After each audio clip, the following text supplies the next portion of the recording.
Bible অনুযায়ী একটি প্রকৃত বন্ধুত্ব কাকে বলে?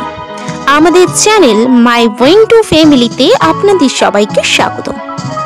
আজকের ভিডিওতে আমরা এক গুরুত্বপূর্ণ প্রশ্নের উত্তরে যাব। বাইবেল অনুযায়ী একজন প্রকৃত বন্ধুত্ব কেমন হওয়া উচিত? আমরা বাইবেলের দৃষ্টিভঙ্গি জানব এবং এই বিষয়টির গুরুত্ব বুঝব। বাইবেলে একটি প্রকৃত বন্ধু শুধু সময় কাটানোর সঙ্গী নয়। প্রবচন 17 অধ্যায় 17 পদে বলা হয়েছে, একজন বন্ধু সব সময় ভালোবাসে। প্রকৃত বন্ধুত্ব অটল ভালোবাসা এবং সমর্থন দ্বারা চিহ্নিত। এছাড়াও প্রবচন 27:17 পদে বলা হয়েছে, যেমন লহকে ধার দেয় তেমনি একজন ব্যক্তি অপর ব্যক্তিকে ধার দেয়।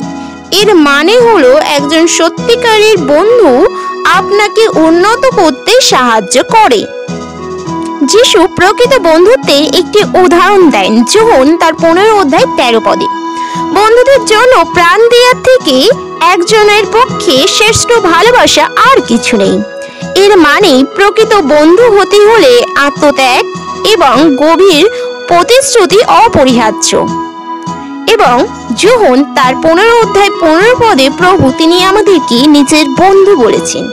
তাহলে বাইবেল অনুযায়ী প্রকৃত বন্ধুত্ব এমন একজন যিনি আপনাকে নিয়মিত ভালোবাসবে এবং আপনার উন্নতি সমর্থন করে এবং আপনার জন্য আত্মত্যাগ করতে প্রস্তুত। যদি আপনি এই ভিডিওটি উপকারী মনে করেন তাহলে লাইক, শেয়ার এবং আমাদের চ্যানেলটি সাবস্ক্রাইব করুন। আপনার চিন্তা ভাবনা এবং প্রশ্ন কমেন্টে লিখুন। এই ভিডিওটি হিন্দিতে বুঝতে হলে @my ওয়েং টু ফ্যামিলি হিন্দি লিখে সার্চ করুন এবং ইংলিশে বুঝতে হলে @my ওয়েং টু ফ্যামিলি ইংলিশ লিখে সার্চ করুন। God bless you.